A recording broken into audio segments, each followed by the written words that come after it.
গ্রামটা ডুবে যেতে পারে। এই বৃষ্টিতে গাছের নিচে দাঁড়িয়ে এভাবে ভিজছো কেন?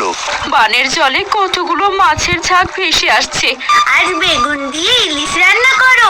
আর যদি বানের জলটা না হতো তাহলে এত বড় ইলিশ চোখে দেখতামও না। এই বানের জল আর বৃষ্টি আমাদের সব শেষ করে দিল। তুই ইলিশ রান্না করে আনলি? আমার বাবার মতো আর কেউ হয় না।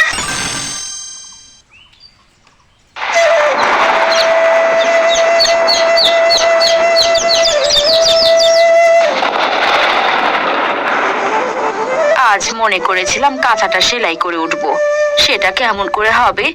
আকাশটা হঠাৎ এমন কালো মেঘে ঢেকে যাচ্ছে, বৃষ্টি এলো বলে। মা, তাড়াতাড়ি জ্বালানি আর মুরগিগুলো তুলে ফেলি। তুমিও আমার সাথে আসো।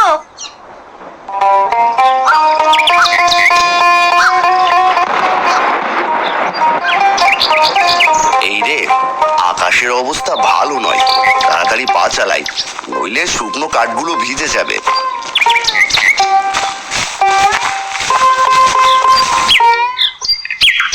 মহাজন, অনেক কাঠ কেটেছি, এদিকে বৃষ্টি আসতে পারে যে কোনো সময়। এই আপনার কাঠগুলো, তাড়াতাড়ি টাকাটা দেন, বাড়ি ফিরি। বলি, কাজ করতে এত কষ্ট কিসের হয় শুনি? এত তাড়াহুড়ো করছিস কেন? বর্ষাকাল, বৃষ্টি তো হবেই। না মানে, যেভাবে বেশ কয়েকদিন বৃষ্টি হচ্ছে, না জানি বানের জল কখন ভেসে আসে। ঘরটা সারাবো ভাবছি, আর এখন বাড়িতে কিছু বাজারও করে রেখে দিতাম। কাজ করলে কর, না করলে যা দেখি। আমি এখন টাকা দিতে পারবো না, তাড়াহুড়ো করে আমি কোনো কাজ করি না।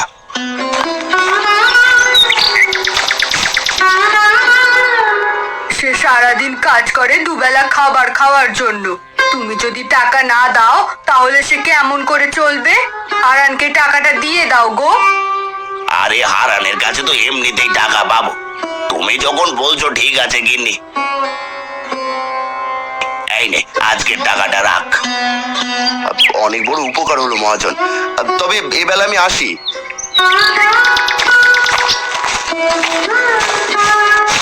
তখনই বৃষ্টি শুরু হয়। হারান মহাজনের কাছ থেকে টাকা নিয়ে কিছু বাজার আর কিছু শুকনো খাবার নিয়ে ভিজে জড়সড় হয়ে বাড়ি ফেরে। ওগো, তুমি বাড়িতে এসেছো? আমি তো চিন্তায় চিন্তায় শেষ। এদিকে রান্নার চালও ফুরিয়ে গিয়েছে, মেয়েটা দুপুরে না খেয়ে আছে। এই নাও গিন্নি, বাজার আর কিছু শুকনো খাবার। না জানি কখন বানের জল বাড়িতে চলে আসে, কাজ না করতে পারলে তো না খেয়ে থাকতে হবে, তাই এগুলো এনেছি। তুমি ভালো কাজ করেছো, আমি তাড়াতাড়ি রান্নাটা সেরে ফেলি। তিন্নি, আমাকে একটু সাহায্য করবি? আয় মা, তুমি কাপড়টা পাল্টে ফেলো, ভিজে একদম চুপসে গেছো।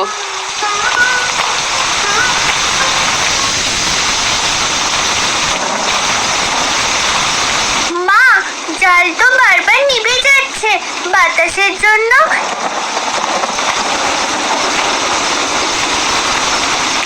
এই ঝড় বৃষ্টিতে যদি আমাদের বাড়ি ভেঙে যায়, তখন আমরা কি করব?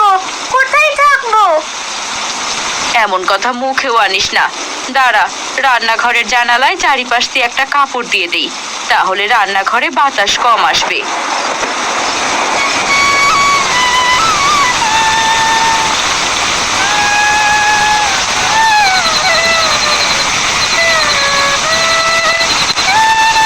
বাহ, তোমার মাথায় দেখি খুব বুদ্ধি।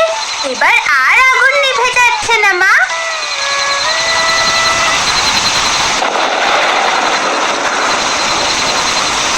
কি করি বলো দেখি, বৃষ্টির জল তো কমই হচ্ছে না, এদিকে বাড়িতে অল্প কিছু খাবার আছে।